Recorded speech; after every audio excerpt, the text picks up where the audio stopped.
Hola amigos de Space Crypto, ¿cómo están? Espero que en este video podamos reflexionar un poquito más sobre qué podemos esperar del mercado en este 2022 y por qué creo que va a ser un año en el que tenemos que prestar mucha atención a todo lo que tenemos que hacer como inversionistas, cómo movernos, y espero que a través de este video, les digo, podamos reflexionar un poquito más sobre cuál es la visión estructural, la visión de todo lo que hemos estado viviendo antes con respecto a estímulos, con respecto a inflaciones, tasas de interés, etcétera. Y aquí están viendo en pantalla 3 puntitos que creo que son los que podrían dar la pauta para pensar en el fin de una burbuja, en el fin de un ciclo económico financiero alcista, y que todo parte del exceso de estímulos que hemos estado viendo a raíz del COVID, estímulos que han hecho que los mercados estén en valuaciones que no habíamos visto antes. Eso hace también que tengamos presiones inflacionistas. ¿Por qué? Porque al haber mucho dinero en el mercado, pues eso hace que la gente esté dispuesta a gastar, eso ha hecho que las valuaciones de las empresas, pues obviamente estén en niveles muy altos, que por supuesto que nos habla de sí ver que algo pues no está siendo del todo sano para los mercados, para que podamos seguir viendo que siga creciendo, en este caso, valuaciones de empresas y, por supuesto, también del mercado de criptomonedas. También el tema de la retirada de estímulos. Después de que le das a la gente, a las empresas, a toda una nación, a todo un país, tanto dinero, generas presión inflacionista y después generas esa retirada de estímulos, que es lo que se está haciendo, puede ser que sea el catalizador y que podamos estar viendo el final de un ciclo alcista. Vamos a ir paso a paso y también porque creo que tendríamos que estar mirando igual, y si les gustan las acciones, tal vez otro tipo de mercados. ¿Por qué? Porque en este caso, en Estados Unidos y en este caso también en México, existir presiones inflacionistas en niveles históricos, niveles muy altos, en el caso de México 7.4, Estados Unidos me parece que está en 6.9. En China, por lo tanto, están sabiendo muy bien controlar este tema inflacionario. Por lo tanto, creo que el mercado de Estados Unidos, al tener este tema de las tasas de interés y que tienen forzosamente que subir el Banco Central, la Fed, subir las tasas de interés para frenar este efecto inflacionario, lo mismo en el mercado mexicano, al ver el lado contrario en China, creo que si estamos interesados al menos en stocks, al menos en acciones, podríamos, ¿por qué no?, mirar el mercado chino y dejar a un lado las valuaciones altísimas que en este momento se están viviendo en el Nasdaq, en el Standard Poor's 500 y por lo tanto también en el mercado mexicano. Hay que entender esto, que al nosotros tener un exceso de estímulos, se generan valuaciones exageradas en los mercados. Y si no me creen, basta con que veamos la gráfica del Standard Poor's 500, del Nasdaq, para ver de qué forma es que los mercados han crecido a raíz del COVID de una manera impresionante. Y lo cierto es que no solo es que se genere una valuación más alta en los mercados, sino es que la deuda que existe en el mundo es algo exagerado y que quiero que veamos más adelante. Quiero que chequen la relación también que existe entre la subida del precio, bueno, la subida del costo de financiarse con las crisis o correcciones que hemos visto en los mercados. Quiero que aquí vean, este es el precio del bono de los Estados Unidos. Recordemos que a medida que las tasas de interés que suben los bancos centrales, eso determina también el precio de los activos financieros de renta fija, como en este caso sería el bono a 10 años de los Estados Unidos. Vean cómo aquí, en el 93, sube el costo de financiamiento y eso provoca una crisis que fue la crisis del 94. Vean en este caso cómo a partir del 98 empiezan a subir el costo del financiamiento para frenar esta tasa de inflación y genera la crisis del 2000. La burbuja.com, que tuvo valuaciones exageradas, se están viviendo en este año todavía más altas, pero que en ese año pues también fueron valuaciones altísimas. Después del 2000 al 2008 se empieza a subir paulatinamente el costo de financiamiento y por lo tanto vemos nuevamente una crisis que es la crisis del 2008.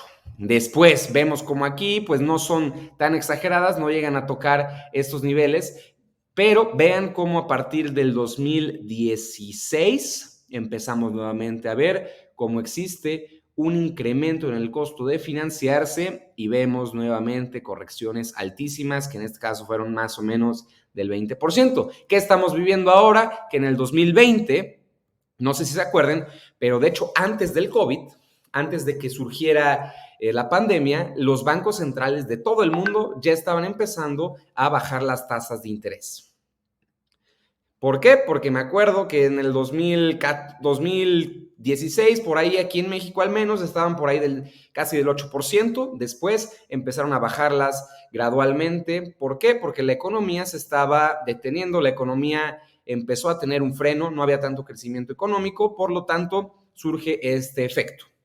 Después de eso, vemos cómo al tratar de incentivar los bancos centrales este crecimiento nuevamente económico y después de que a raíz del COVID empiezan a tirar dinero, a abrirle la llave a la impresión de dólares, vemos cómo llegamos nuevamente al problema de que la economía está muy activa, de que la economía está que la gente está gastando mucho, provocando la inflación. Y es que ese es el tema. O sea, no significa que esté mal que la gente tenga dinero, estimular el crecimiento económico. El problema existe cuando no lo controlas y la inflación se te sale de las manos.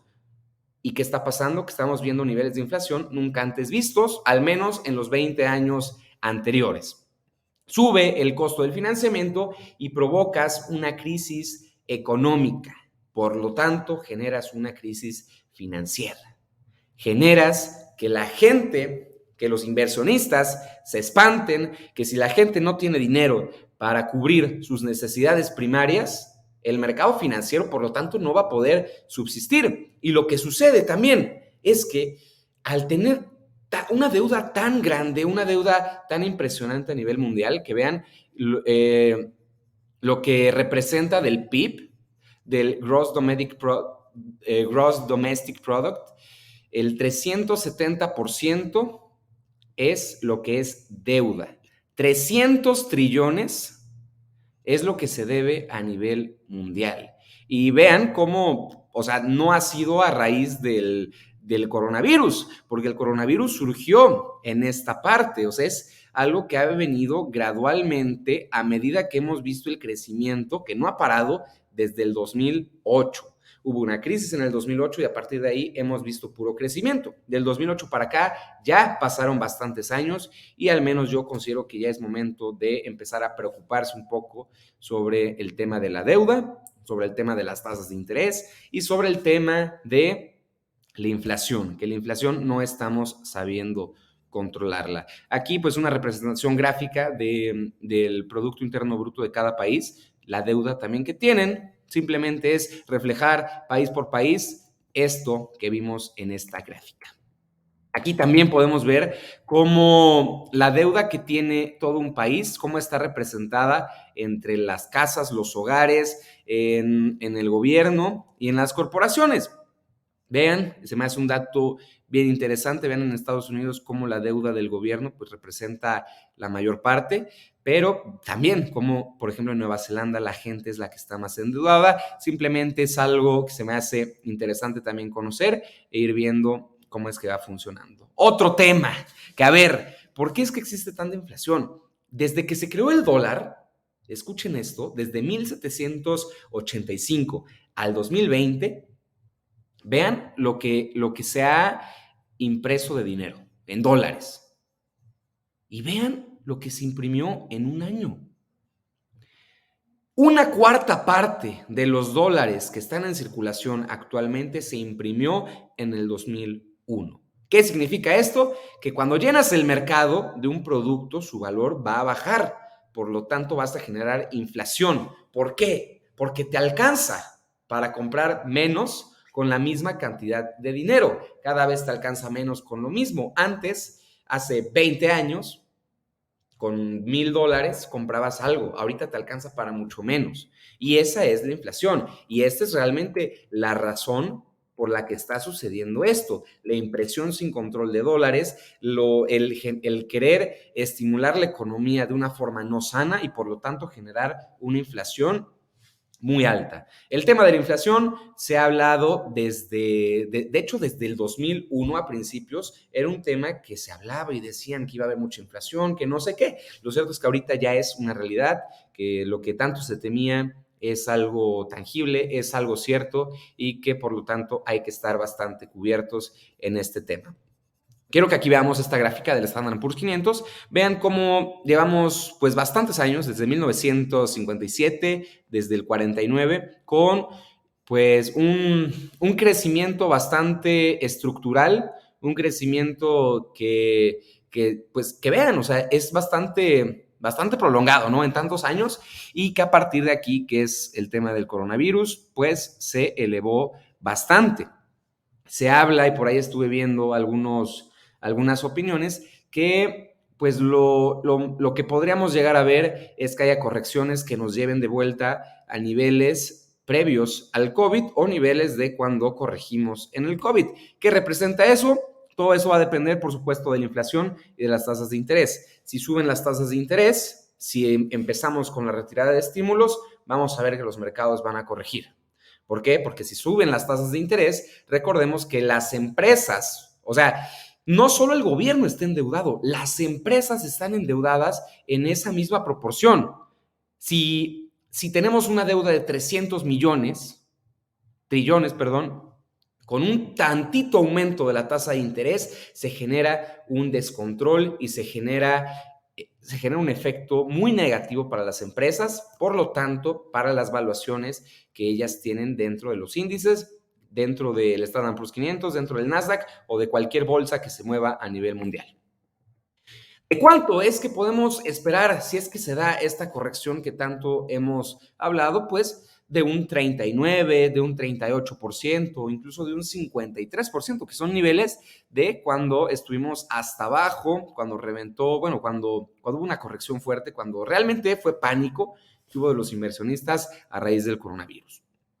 Entonces, si después de analizar todo esto, después de pensar cuáles son los efectos de que haya tanta deuda, porque vean, o sea, creo que todo se resume en esta cantidad de deuda, en que nunca hemos visto una deuda tan alta y en esto, en la subida de los costos de financiamiento. Si vemos que esto sigue subiendo, sin duda vamos a ver alguna crisis, vamos a ver primero una crisis económica, después una crisis financiera, y esto creo que no es, la duda que tenemos no es si va a haber, porque realmente todos los indicadores, todos los escenarios se prestan para que exista una crisis. El tema es cuándo, el tema es que debemos estar preparados. Este año no creo que sea un año para seguir largos en bolsa si es que queremos o apenas entrar a la bolsa o apenas pues seguir largos, ¿no? Creo que va a ser un año de mucha volatilidad, que es un año en el que tenemos que estar involucrados tal vez en un poco de trading, tal vez en buscar esa forma de crear una estrategia que nos permita obtener beneficios y estar cubiertos con algunos activos que no únicamente sean acciones, que no únicamente sean criptomonedas, sino buscar activos de refugio que nos permitan estar cubiertos ante cualquier tipo de evento. Fue un video un poco largo, espero que les haya gustado y cualquier duda ya saben que nos pueden mandar mensaje en Space Crypto, en Space Talks, y por acá vamos a estar con todos ustedes en la comunidad premium y resolviendo cualquier tema que esté pendiente. Que estén muy bien y hasta luego.